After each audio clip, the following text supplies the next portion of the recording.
Hello, good morning. Welcome to Joy News Desk. We're coming to you live from our studios in Kokomlemle. Coming up this morning, Finance Minister Dr. Mohammed Amin Adam announces new measures to deal with current power crisis, including electricity company now required to operate single account for revenue collections. And so, under the leadership of His Excellency the President, we have agreed to a number of measures that we have started implementing. And in due course, very, very soon, the people of Ghana will see the result. We have more, plus our Doomsor diaries coming up this morning. Also, former MASLOC CEO's jailed 10 brands in her absence. We'll hear from a lawyer who explains that provisions in the law do not allow her sentence to be postponed. Trial in absentia does not violate any of the rules of natural justice if the accused person was put on notice and was given sufficient opportunity to be present at the trial, but the person decides not to be present. And many mourn late gospel musician Koda in his hometown, Takwa. They would hear from some of them on the gospel musician. There's more we are bringing to you on Joy News Desk. Please do stay for details.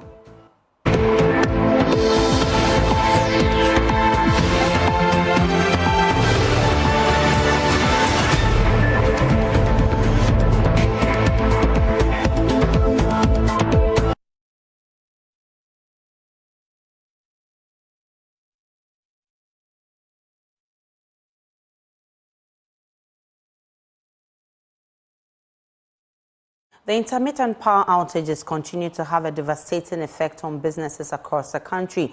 These essential businesses are grappling with stalled production, financial losses, and mounting frustration. In our latest episode of Doomsor Diaries, we put the spotlight on the milling industry, which is responsible for processing some of our favorite staple foods, but has begun to suffer setbacks due to Doomsor. Kenneth JC has more.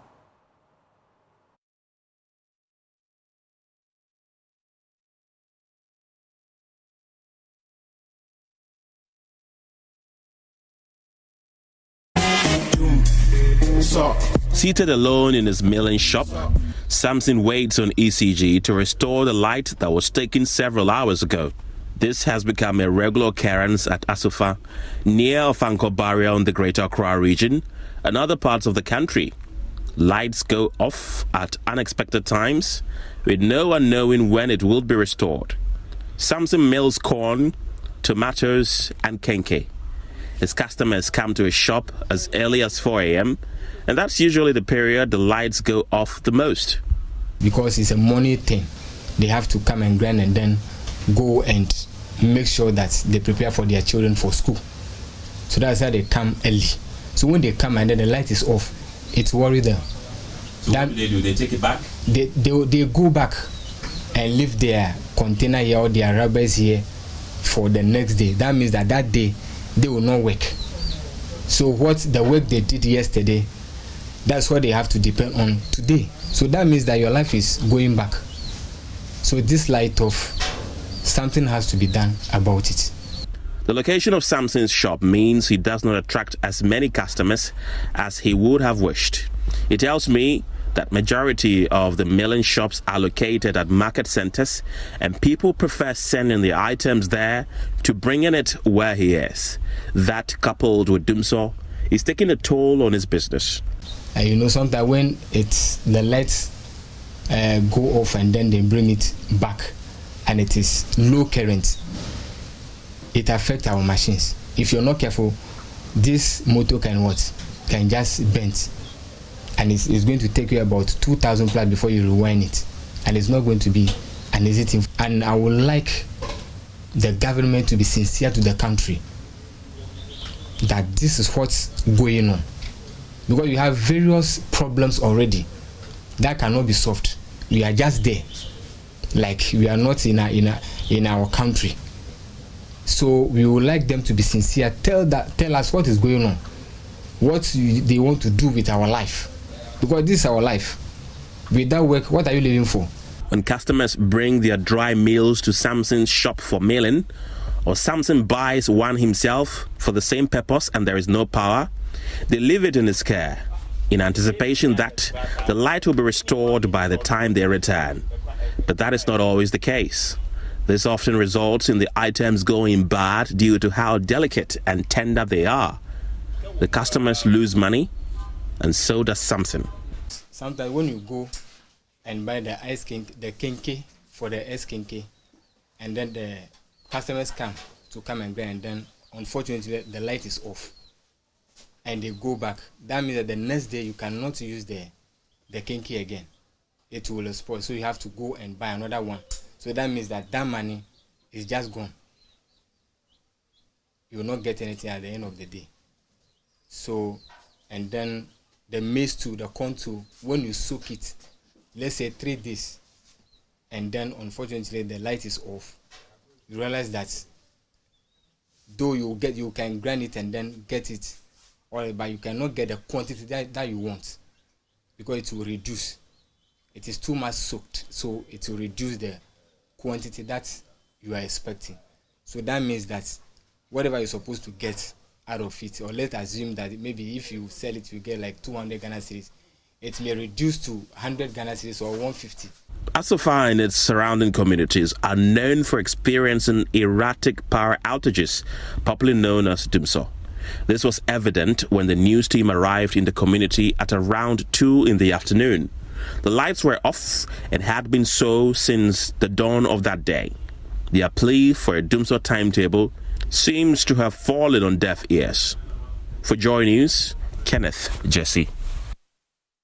Well, Finance Minister Dr. Mohamed Amin Adam has announced new measures to deal with the current power supply challenges, as well as the financial issues of the sector players. Key among them is Electricity Company of Ghana now required to operate a single account for revenue collection. The Finance Minister has been given more details at a press conference in Washington, D.C. on the sidelines of the IMF World Bank spring meetings in Washington, D.C. The energy sector continues to be our Achilles heels, and the current outages is quite disturbing. We are not happy about it ourselves, but the problems in the energy sector have accumulated for years. We have addressed some of these challenges, but some of them are also emerging that needs immediate attention. And so under the leadership of His Excellency the President, we have agreed to a number of measures that we have started implementing. And in due course, very, very soon, the people of Ghana will see the results of these interventions. Particularly the cash waterfall mechanism, which faced some challenges, is being repositioned to deliver and to achieve its objective. The revenue collection by ECG really has improved, but we haven't gotten to where we want to get to. We want ECG to collect, to populate the cash waterfall mechanism to the levels that can provide cash flow to all the other SOEs in the value chain, and that can also pay for fuel, and that can pay for the power IPPs are providing. We are almost there, and very soon the people of Ghana will see the results. To bring accountability and transparency to bear on the cash waterfall mechanism, we have started auditing the cash waterfall, and we are also required to publish the findings from the audit. We've already done one audit and we've published the findings. We are going to continue to do that so that we can bring transparency and accountability, so that all revenues meant for the cash waterfall goes to the cash waterfall for the purpose for which it was created. We've also established a single collection account. Therefore, ECG will not collect revenue through the many accounts that they operate. everything will come through a single collection account. So it is easier for all of us to track. There will be more on this for you on the news desk, but the IMF has also revealed that it has secured the required financing assurance from bilateral creditors that will aid the disbursement of some $360 million to Ghana. It follows reports that delays in getting a deal from the Eurobond holders and bilateral creditors will affect fresh disbursement to Ghana. And let's hear the finance minister once more on this. This remarkable performance resulted in the successful discussions that we had with the IMF mission when they came to Ghana, leading to us securing a staff-level agreement. And by securing a staff-level agreement, it means that we are ready to go through the second review of the fund. And I'm very confident that with the performance we have shown so far, the board, when it meets somewhere in June, will approve Ghana's second review, paving way for disbursement of $360 million US dollars, and that would have brought total disbursement to 1.5 billion United States dollars. This is remarkable, because many people thought that with the kind of difficulties that we faced in our economy because of the external shocks, but also because of domestic vulnerabilities, we were not going to be successful with the implementation of the policies that we negotiated with the fund. But I can tell you that the fund is pretty happy. They are very positive about our performance, and we will continue to do the best we can under the leadership of our President Nana Addo Dankwa Akufo-Addo, to give good account of ourselves in the management of the economy. We're currently going through a program called DPO series, the Development Policy Operation, under which the World Bank is committed to provide financial support to Ghana. The first tranche of this support has already been received by us, 300 million United States dollars. And that is what we call DPO1. We are discussing the second DPO2, and hopefully we will also be successful at that, which will see another disbursement of additional 300 million United States dollars before the end of this year.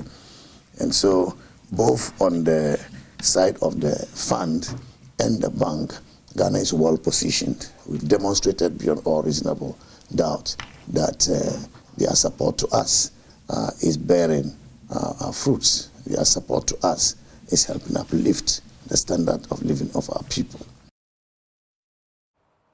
I've been joined by an associate professor of finance at the University of Ghana Business School, Professor Lord Mensa, for more. Prof, I'm grateful for your time this morning. First, this move must be refreshing for economic watchers like yourself. I really don't know if ordinary Ghanaians must also jubilate over this. Hello, Prof. Kindly unmute for me, Professor Mensa. Yeah, hello? Yes, I can hear you now. Okay, can you repeat your question for me, please? I'm saying that this news should be coming to you, yourself and other economic watchers, as good news. But what I do not know is whether the ordinary Ghanaian should also jubilate over this. Yes, we have to appreciate that news, be it positive or negative, has impacts on economic dynamics, and we will not dispute that. But then we also have to appreciate that the expectations of the people also matters. And so once it's a news that is giving us that kind of assurance from IMF, of course, it improves on expectations. And expectations builds up into realities. So it's a good news. And for me, where I sit, I would say, yes, it is a good news. But you see, let's wait and get into a full swing of government debt service. Then we can jubilate, because just having the IMF money and then also having agreement with Eurobond holders and all those will not necessarily, build up into, the economic indicators that will make the country reflect the true state of the economy. The true state of the economy will be realized when the country starts servicing its debt fully. Now we are on debt suspension, which is a way of more or less fixing our exchange rate, like I always say. So from where I sit, fine. They are all good news. We're talking about having an IMF agreement, Eurobond assurance, and all those. But trust me, we need to look at the realities, a point where government is servicing its debt. That is when we'll see the full scale demand of the dollar, and we'll see the true level of the dollar. The reason why I'm saying this is that, the depreciation of the currency, determines the economic dynamics, be it interest rate, be it inflation or whatever. Once the cedi depreciates, it builds up into all these indicators. So I may want to see the point where, government has started full service of debt. Then in that case, we can talk about the true state of these economic indicators.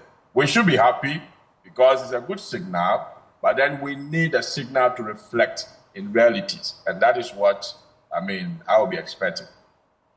All right, so you talk about the impact, whether negative or positive. Let's look at what impact this brings on our economy. Does it bring any relief? Yes, it does. If you are securing, even if your balance of payment has dipped, the point where your import cover can only be 1.7 months, receiving, such amount will improve it, but it won't turn around the economy as expected, because the economy needs more dollars than what we are getting from IMF. Right. So again and again, we are venturing into an election year. And with all the warnings coming from the IMF, do you foresee it will deter us from spending extravagantly? Yeah, we may spend, but being under IMF program, we may be within the dictates of the parameters that is required of us. And so we're going to spend all right, but it's not going to be the usual, election year without IMF. Remember, we've had this situation before, to a point where, some government had to lose elections because they couldn't spend the way they want. And so we're going to see a repetition of that, this year, because at the end of the day, when you are within the IMF and you are restricted to read a budget that will have a deficit of, closer to 5%, then obviously it limits your spending, because you've not opened up, unless you want to throw out the budget that you've read, through the media budget review that is about to come. But apart from that, I can tell you that it's not going to be the usual election year overspending under an IMF. Now, you spoke about how we are going to be feeling it the more when we start servicing the debts. Paint a picture for me. How's it going to look like? Yeah, so for now, it's like the dollar, the pressure on the exchange rate is on the demand by businesses, the demand by individuals, and some way, somehow, partially demand from government. But you see, when you talk about the agencies the economic agents that are demanding the dollar in the economy, the government is the biggest demander of the dollar. And the point where we have to pay coupons, point where we have to pay, mature debt in external currency, obviously that will increase the demand. And so the levels of exchange rate that we find ourselves in is not going to be the same level. Because once demand goes up, of course, price will go up. And the price is the exchange rate level that we see. I'm grateful for your time, Professor Lord Mensa. He's an associate professor of finance at the University of Ghana Business School. Let's get on to the energy issues, because I've been joined by the executive director of the Institute of Energy Security, Nana Amoisi, the 7th. Grateful for your time, Nana. How does the announcement of measures to deal with our power challenges, especially with ECG now having to have one account for revenue collection, come across to you? I share to your viewers as well. It does suggest that the UCG has multiple accounts. I'm sure that will be difficult in tracking not just the inflow, but the outflows of all these, the outflows. And so if the minister or government is asking that the UCG holds one account, I'm sure this is consistent with the cash waterfall mechanism, and so as to ensure that we can easily track and transparently, as well as equitably distribute to the utilities what their contribution has been. And so it's a good call. Does this look like what we need to resolve the power issue? Isn't this more of a long-term plan than an interim measure to actually get the lights back on? Definitely. It's not something that will take us out of our problem at the moment. The problem we have today is financial constraints in the sector, which is impacting negatively on the maintenance of plants, generating plants, as well as the flow of natural gas or fuel to this plant. If we're able to address the illiquidity, then of course we are good to go. We need money to buy fuel as we speak today. Holding one account for UCG will not address the challenge we have today. That is, like I said, a long-term approach in dealing with the issue. But in the meantime, we'll still be seeing the crisis or doomsday until we are able to put forth some money, quantum of money to procure fuel for these plants. And that requires intervention from the finance ministry. From what you is not in a position to do that. From what you know, does it look like something we can get done?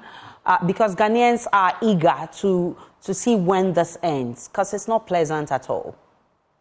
If we leave the ECG to address these issues, it will be quite challenging, and we will not resolve our issues either. That's why we are calling on the finance ministry to help in resolving the issue of illiquidity.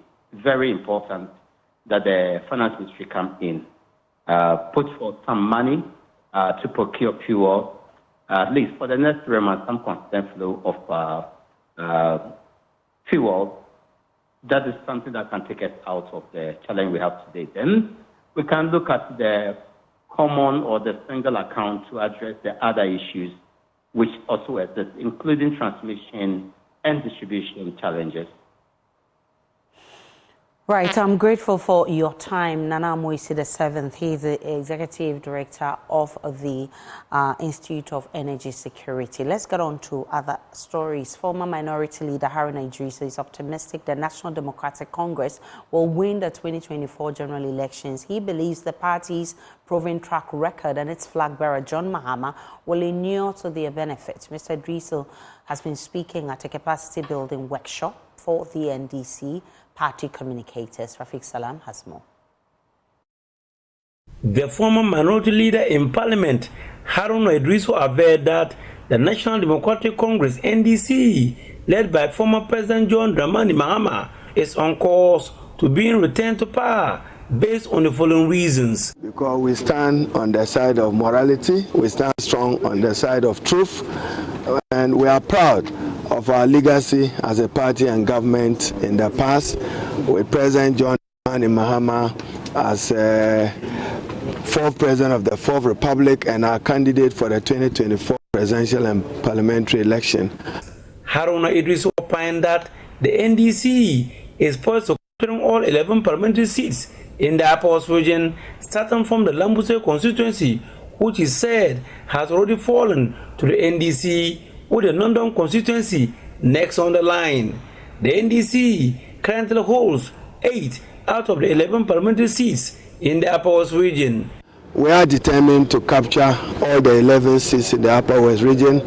At least from my briefing and from information available to me, Lambosi is already in the basket. We can add that on, and we are narrowing on to strategy to get Nandom in, and we are determined to win all 11 seats, and then also in the Sisala area.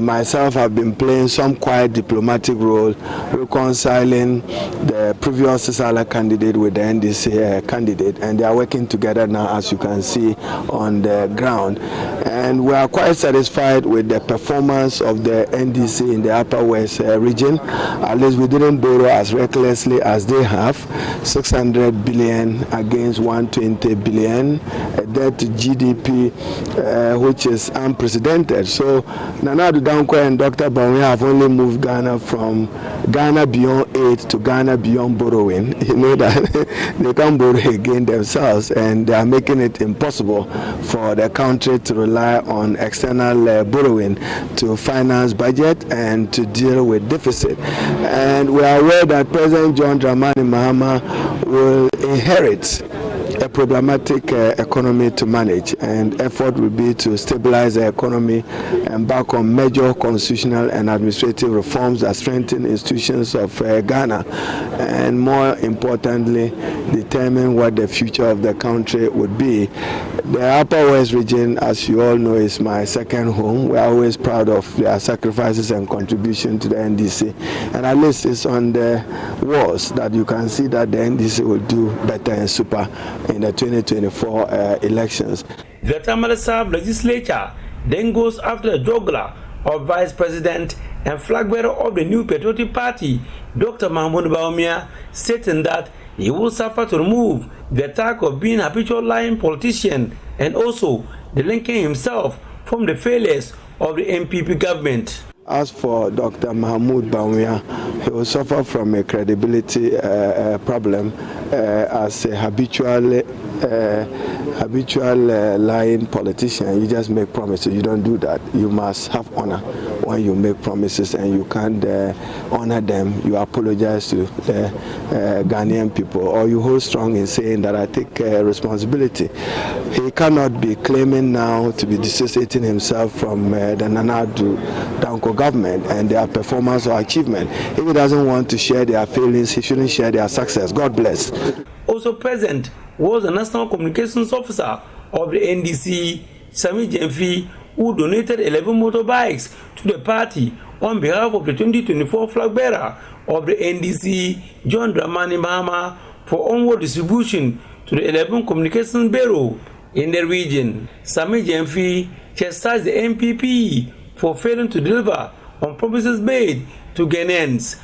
The ruling MPP government has flattered to deceive on all their major promises. They have betrayed the trust of Ghanaians, and they have violated their social contract with the people of Ghana. And it is the reason why Ghanaians are all suffering, irrespective of one political affiliation. And so all Ghanaians are united in grief, calling for change in the direction of this country. And who better to give us that change than a man who has been tried and tested, the visionary nation builder, His Excellency John Dramani Mahama, who has a proven track record and the vision that can bring about the transformation and the prosperity we are all yearning for. Reporting for Joy News, Rafik Salam.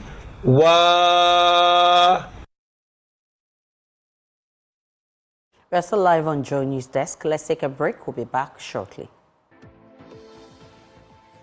Welcome back to Joy News Desk. The former CEO of the Microfinance and Small Loan Center, MASLOC, has commenced her jail term despite her absence. That is according to private legal practitioner Daniel Korang, who is backing his claim with legal provisions. Sedina Tamakula Atieno was sentenced in absentia, prompting questions about her whereabouts. Mr. Korang on the law clarified that under Section 3152 of the Criminal and Other Offences Act, the former CEO's sentencing took effect from the day it was pronounced, and that it could not be postponed even if she is absent.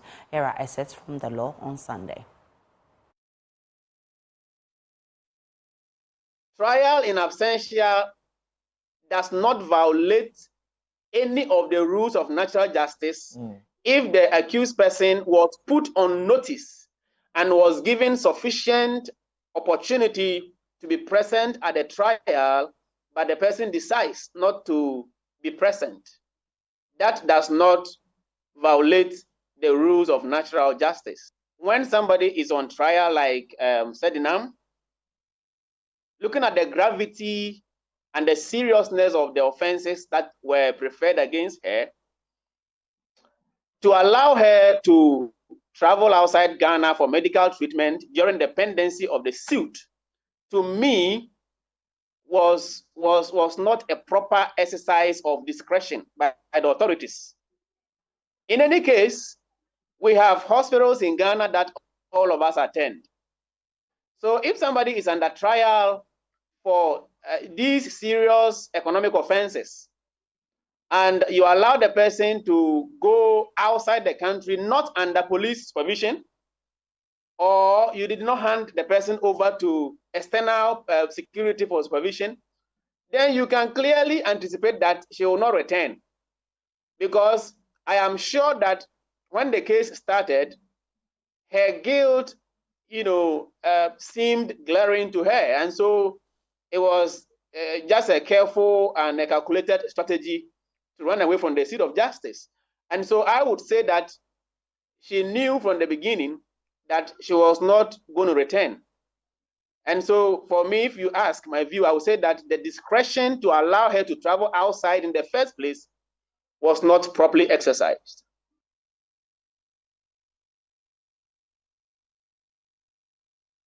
Meanwhile, the Deputy Attorney General, Alfred Choyebo, says processes are underway to extradite her into the country to serve a sentence. But what is refreshing is that she will be brought down to face the sentence. No problem at all. Has the process begun already, or you're not going to? We've started the process, and with this judgment, that's going to speed up the process. And Ghana, we have various laws. You can choose to stay away. But so far as you have laws relating to how you can extradite from one country to Ghana, in case there's a judgment against like this one, rest assured that should be brought down to face justice. We know that when it comes to extradition, it deals more with the treaty that you have with the country the person is residing in. Can you throw some more light when it comes to the process with respect to US and Ghana, where she is? I may not throw us so much for you, but we have the MLA, Mutual Legal Assistance, US, we have that treaty with them. So very soon, you hear about the results. So just rest assured and keep monitoring the space. But has the state not been proactive with this? The judge appeared not happy that you had to wait all this while. I think the state attorneys are here. In the course of the trial, they made it known to the court that the issue about extradition may be tackled. But the preoccupation was to make sure the matter proceeded to finality. And today, we've come to that stage. And so we're going to take that next step. When it comes to extradition, sometimes you start and you have some kind of problems, blocks. The person may choose to appeal and all manner of things. But this is a situation where we have final judgment. It's not as if you are being brought here to be tried, or you can raise all the defense out there that maybe they are going to persecute or whatever, but it's a judgment. And so that's why I said, you hold on. Very soon, she'll be brought down to Ghana to face justice. What will you say to those who say Mr. Azim has been treated unfairly? I mean, from the traces of money, it's just 20,000 cedis that he received, and that was even a gift. It matters not. It can be 1 cedi. Was it properly received? This one is a form of advice and caution to all public office holders that when it comes to monetary matters, you must be very, very careful. You may want to say you receive only 20,000 Ghana cedis as a gift. Were you supposed to receive that money? What was that money meant for? Were you the one who issued the vouchers, as the court said? So this judgment, I recommend that those of us in public office must procure copies and then read so that we know our responsibilities. Because today, you may think that you've not been caught. When you are caught, definitely the law will deal with you as you had it today. And in fact, prosecution was, as it were, advocating for maximum punishment in relation to the sentencing. If you look at the sentencing that was handed down by the court, are you satisfied with that? 10 years is reasonable in the circumstance. I'm not going to quarrel about it for now, but we'll take the full judgment and read. But 10 years is something that's reasonable in the circumstance. But if need be, that there's a need for an enhancement, why not? But at the moment, from what we've listened to and what we've learned from the judgment, 10 years is reasonable And the other accused person also had 5 years cumulatively. So let's see what happens. The state has been advised to issue forfeiture proceedings. How is the state taking this up? We are going to follow it up. Any property that the first accused person has within the jurisdiction or outside jurisdiction, if you get hold of it, we are going to pursue that property and get the money for the state. By way of clarity, the court says the judgment should be should take place concurrently. Does that apply to the fines? No, the fines are separate. And if you listen to the judge, some of them, he had sentences and the fine. So it means that the fines are in addition to the sentences. So we'll look at it carefully and they will be able to address you on the specifics. Thank you very much.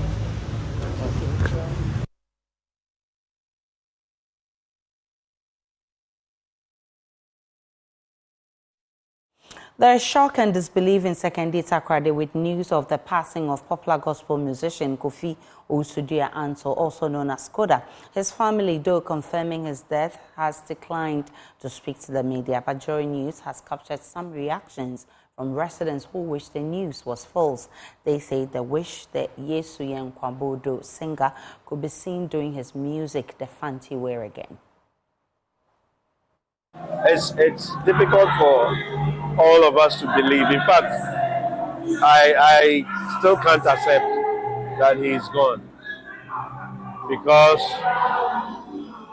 nobody expected this to happen to him at this very, very young age. Not just a producer or a musician or a friend, but part of me is gone because I have known no other producer than him. And it was Kofi who discovered me. It was Kofi who discovered me. I met Kofi at Tech. Kofi was my mate. And there was a prophecy in the church where he fellowships. I wasn't there.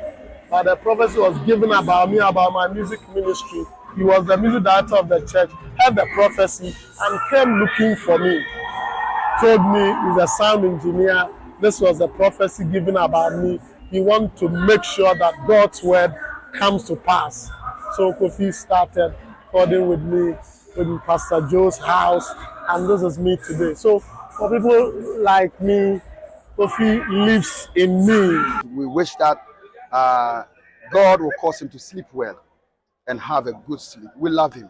He's my father. He has impacted my life in so many ways.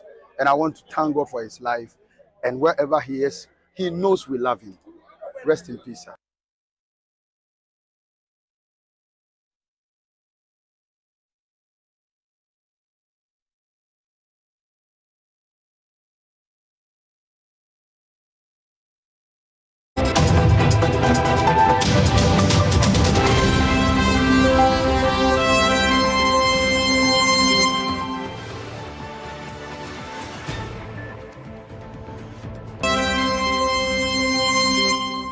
Hi, welcome to Business. My name is Darrell Kwao. The Managing Director of the Ghana Stock Exchange, Abnamwa, has said that management is diversifying its operations to attract more companies to raise capital from the bourse.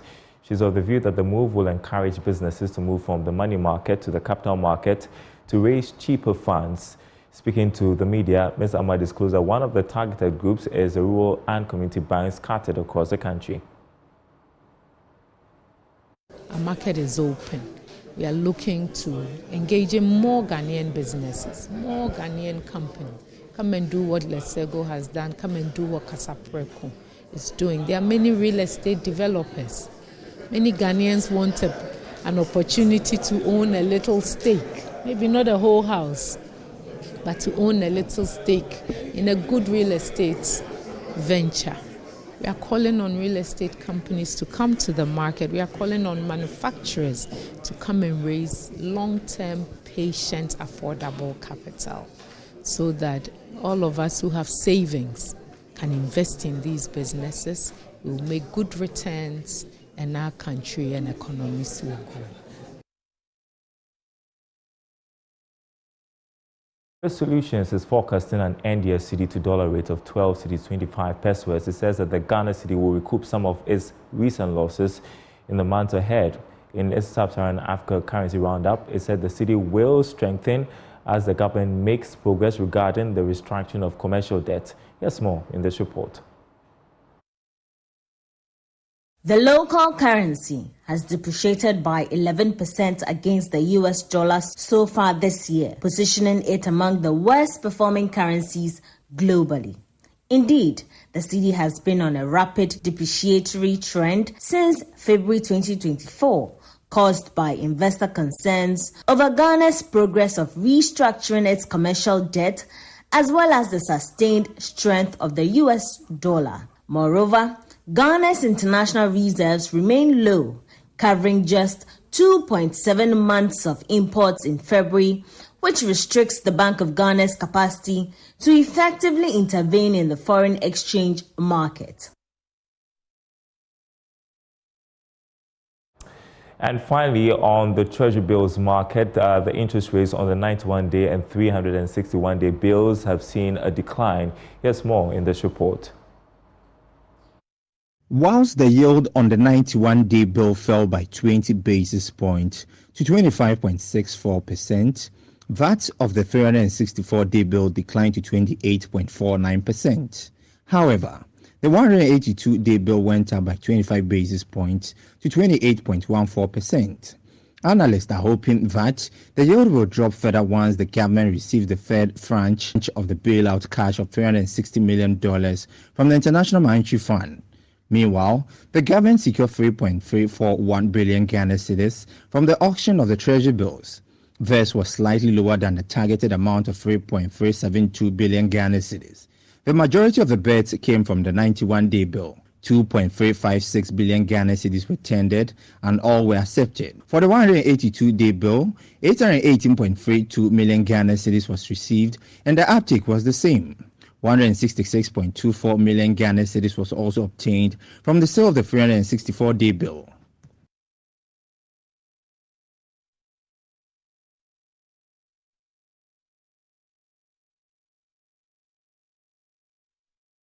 And that's it for business. Over to you, Aisha. And that'll be it for the bulletin. Thank you, Daryl, for bringing us. I don't want to raise it again. Business. My rice. It will come, Daryl.